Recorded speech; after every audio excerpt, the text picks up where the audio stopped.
जय श्री राधे दोस्तों, घर से ग्लोबल चैनल में आपका फिर से स्वागत है। पता है दोस्तों, हम धनतेरस पर बर्तन ही क्यों खरीदते, इसके पीछे एक पौराणिक कथा है। कथा ये है ना, जब महाराज धन्वंतरी समुद्र मंथन में से जब निकले थे तो उनके पास में ना बहुत सारी औषधियाँ और अमृत कलश था।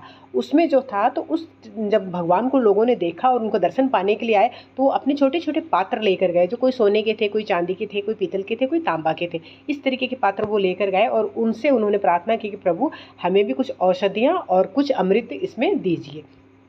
तो उस दिन से ऐसा होता है कि नए नए बर्तन लेकर आते हैं और धन्वंतरी जी से प्रार्थना करते हैं। इस तरीके से पीतल, तांबे, चांदी इन सब के बर्तन लिए जाते हैं। और उसके बाद एक और ये भी कथा आती है कि जब लक्ष्मी जी का प्रादुर्भाव हुआ, जब लक्ष्मी जी का जन्म हुआ, समुद्र मंथन से जब निकली लक्ष्मी जी, तो उस टाइम पर भी है ना, लोग उनको अर्पित करने के लिए ना सोने, चांदी, पीतल, तांबा, पैसे, गहने सब कुछ उनको अर्पण किया।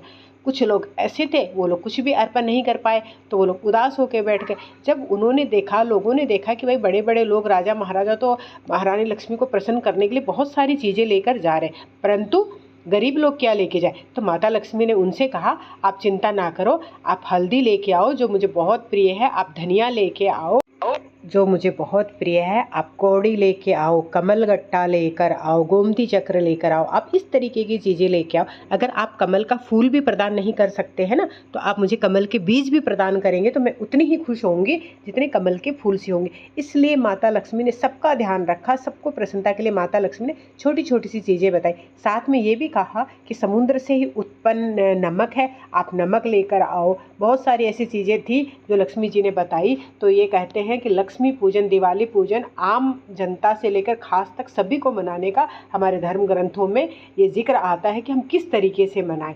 बस दोस्तों, कुछ भी मना रहे हो तो प्लीज़ एकदम हंसी खुशी के साथ मनाओ। किसी भी त्यौहार को मनाने का मतलब हमारे घर में कलह और कलेश नहीं होता। आपके घर में कलह और कलेश नहीं होगा तो लक्ष्मी माता अपने आप ही आपके घर स्वयं पधारेगी। आपका घर सुंदर और व्यवस्थित होना चाहिए। महंगा क्या है ये नहीं देखा जाता दोस्तों, सुंदर कितना है, स्वच्छ कितना है, बस यही लक्ष्मी माता आपसे कहना चाहती है। और आप भी कुछ भी लेना चाहते हो, छोटा सा पीतल का बर्तन भी अगर आप लेना चाहते हो तो आप ले सकते हो। इस तरीके से लक्ष्मी जी के पूजन में ये बर्तन इसी कारण से लिए जाते हैं। प्लीज़ दोस्तों, प्लास्टिक के हुए, कांच के हुए और कोई भी चाकू, छुरी, इस तरीके की नोकीली चीज़ें आप मत लेना। छोटे छोटे से ये बर्तन थे, मैंने देखा और इसमें से कुछ जो लेना था वो ले लिया। इस तरीके से लिया जाता है। आपने अगर कल नहीं मनाई है तो आज मनाएंगे, तो आप इस तरीके से कोई भी एक छोटी चीज़ जरूर से अपने घर में पीतल की शामिल करना।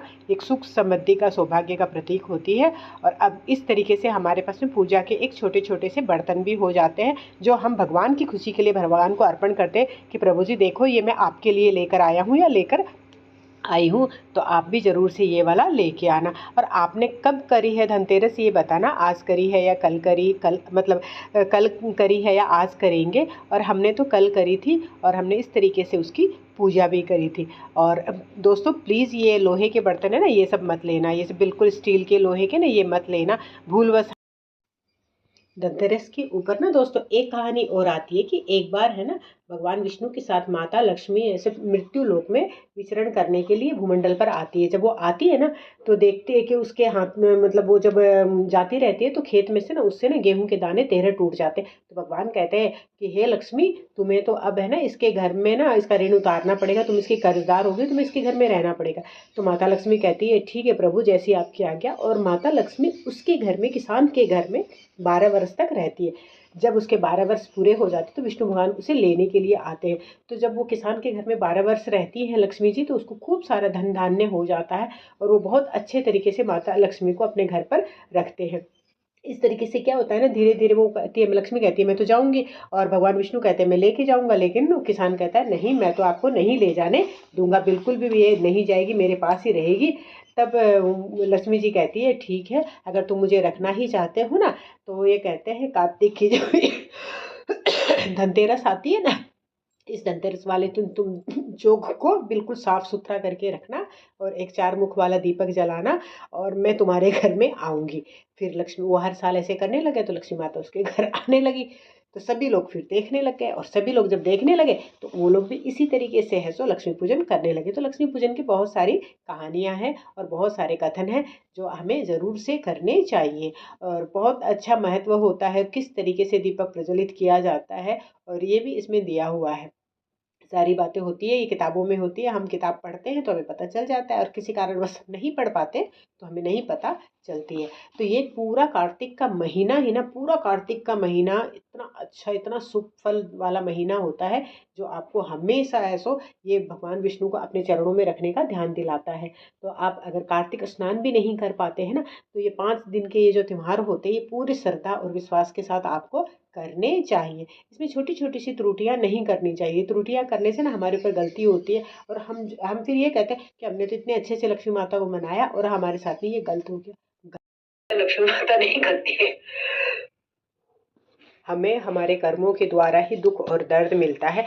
फिर भी मैं तो माता लक्ष्मी के चरणों में यही अरदास रखूंगी, हे माता लक्ष्मी, जो भी आपको इन दिनों में पूजता है, जो भी आपका ध्यान करता है, हे माता लक्ष्मी, आप उन्हें दोनों हाथों से वरदान दे, दोनों हाथों से आशीष दे, दोनों हाथों से उनके मनोरथ पूर्ण करें। हम तो आपके चरणों में यही प्रार्थना लगा सकते हैं, माता लक्ष्मी, आप धन्य धान्य से सबके भंडार भरपूर करें। इसी तरीके से दोस्तों, आपने कब त्यौहार मनाया ये ज़रूर से बताना, और किस तरीके से आप दीप प्रज्वलित करते हैं ये भी बताना। और कुछ इतने सुंदर सुंदर बर्तन थे ना दोस्तों, ऐसे सोचा कि बस ले ही लूँ, लेकिन नहीं ले सकते। इस तरीके से हमने ये पूरा मार्केट देखा, ये शाम का समय था, हमने देखा, देखकर हम घर आए। और जब एक दिवाली होती है ना, तो पूरे जगह ऐसी रौनक होती है ना, वो चाहे हमारे में कुछ लगते हो या ना लगते हो, लेकिन फिर भी हमें उनको देख के इतनी अच्छी खुशी का अनुभव होता है। तो दोस्तों इस तरीके से हमने अपने घर पे दीप प्रज्वलित किया। आप दीप प्रज्वलित करोगे ना, सबका ख्याल रख कर खुशियाँ मनाना। आपके पास में छोटे छोटे जीव जंतु भी हैं, जानवर हैं, वो सब है, आप उनका ख्याल रखना, जो बुजुर्ग हैं उनका ख्याल रखना। सबका ख्याल रखोगे तो माता लक्ष्मी आपका ख्याल अपने आप रखेगी। माता लक्ष्मी कहती है, तुम दूसरे का ध्यान करो, तुम्हारा ध्यान मैं करूँगी। हमें अपने ध्यान लगाने की ज़रूरत नहीं है दोस्तों, हमें अपने जीव, अपने साथ में जो भी छोटे मोटे जीव हैं ना, हमें उन पर भी दया रखनी है, और हमें हर किसी का ध्यान रखना है। इस तरीके से ये मैंने दीप प्रज्वलित किया, और इसी दीपक की पूजा करी, और पूजा करने के बाद मैंने इसको आंगन में रखा, और फिर वहाँ पर हमने परिक्रमा करी। परिक्रमा करने के बाद में हमारी ये पूजा पूर्ण हुई। आप देख सकते हैं आप किस तरीके से दीप प्रज्वलित करते हो, और आपके घर पे ना दोस्तों जो भी परंपराएं होती है किसी भी तरह की, आपको उसको ज़रूर फॉलो करना चाहिए, और हमें अपने बच्चों को बताना चाहिए कि हम इस तरीके से, आजकल के बच्चे सारे हैं ना, मतलब तर्क करते हैं। भगवान के नाम में किसी भी तरह का कोई तर्क नहीं होना चाहिए। अगर तर्क है तो उनके मन में संशय है, उन संशय को हम अपने धर्म ग्रंथ पढ़ेंगे ना, तभी हम उनको बता सकते हैं। तो आपको ये कैसा लगा आप कमेंट में ज़रूर बताना। आपको क्या पता था वो भी आप बताना, कमेंट में लिखिए। जय जय Shri Radhe. Thank you, bye bye.